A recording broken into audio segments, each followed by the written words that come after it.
According to most scholars, you only get about 10 seconds to form a good first impression.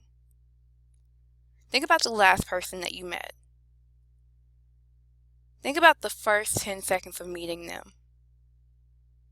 You probably in that 10-second window decided, were they a person worth listening to? Were they a person that you actually liked? Now think about your speech. How can you pull your audience in the first 10 seconds? In this video, we're going to talk about the introduction and your conclusion. I'm going to let you know how you can build that good first impression to make your audience want to listen to you and to keep them listening to you.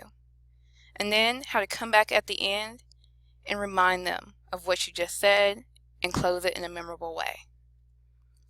So with any good introduction, you need to capture your audience's attention.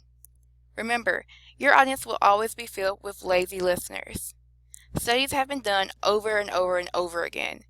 We, as a society, we're losing our attention spans second by second.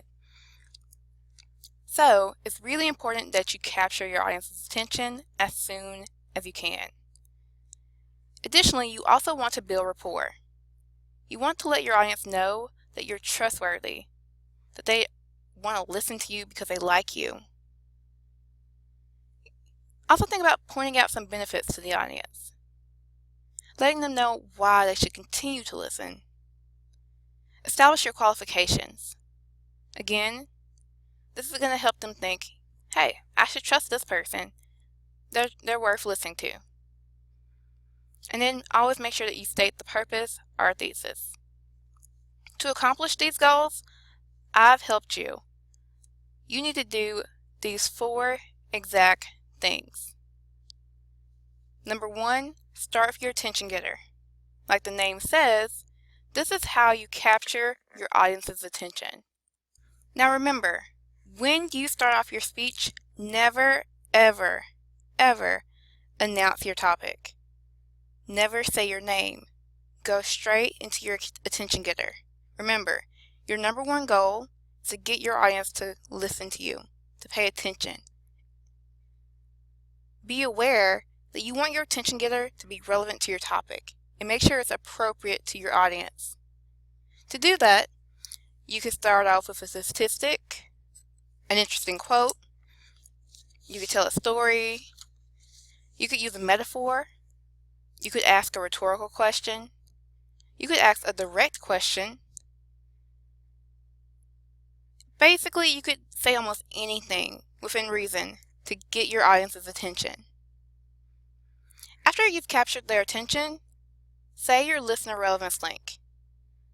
This is where you tell your audience why the speech is relevant for them as listeners. You want to make sure they know, hey, this is significant. This is important. So, if I were giving a speech on tornadoes, and I looked at my audience and realized, hey, my audience lives in Arkansas. We can encounter tornadoes at any point. That may be how I bring them in. So, according to statistics about tornadoes, 1 out of 5 people in this room may have to encounter one. Guess what? That was a good listener relevance link. I made my audience think, wow, I could be a part of that. I might need to listen even more so to this information because it's relevant for me. I'm going to emphasize, make your listener relevance link personal. Make it hit home. Use the words we and you. Those are perfectly fine to use in a speech. Then think about your speaker credibility. This serves as a brief description of why you, as a speaker, are qualified to speak on your topic, such as you have personal experience, or you took a course, or you read a lot of research, or maybe it's your favorite hobby. Keep in mind, you've captured their attention, you've let them know, well, why it's important for them. Now they need to think about you and why you are trustworthy. Be aware that good speaker credibility it's only focusing on how you're qualified. Do not give information reporting some part of your research.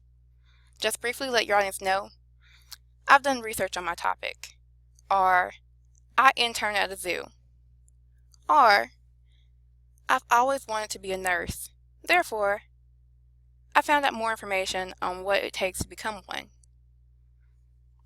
That will let your audience know that you've done the research, you have the experience, they should trust you. Lastly, in your introduction, state your thesis preview.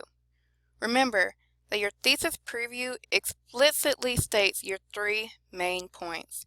Never expect to be understood. Make your 3 main points easy to pick up.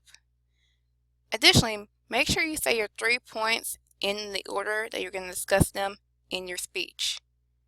If you're going to say main point 1, main point 2, main point 3 in your speech, then you should also state main point 1, main point 2, and main point 3 in order in your thesis preview.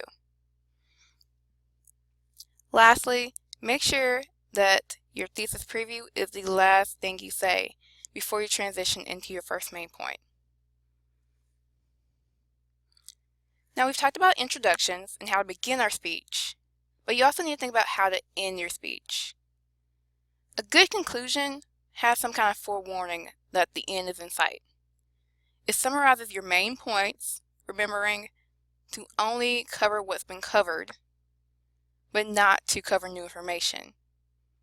And a good conclusion closes with a memorable ending. To do this, have these 2 parts, your thesis review and a clincher. Your thesis review is kind of the opposite of your preview. It just reminds your audience of what you covered in your speech. Yes, it may sound a little bit repetitive. Hey, didn't I just tell them in my thesis preview what I'm about to say? And then in my actual body, I told them my main points, and now I need to come back and review those main points? Yes, repetition helps audiences remember the main points. If nothing else, those lazy listeners will at least remember what those 3 main points are. So don't worry about being repetitive. Make sure you say your thesis review. And then lastly, with your clincher, this is your memorable moment to close your speech. Refer back to your attention getter in some way. If you start off with a question, maybe you answer that question. If you start off with a quote, maybe end with a relevant quote. If you start off with a statistic, come back to a statistic that's very similar, but maybe just a different time period. Make sure that you never, ever say, well, that's all I have. Remember that the last thing that you say is going to have a really big impact. So make sure it's memorable and clear. So the same way that you want to make a good first impression on people when you meet them, make sure that your introduction also makes a good first impression. And when it comes to your conclusion, make sure you leave a strong, lasting impression.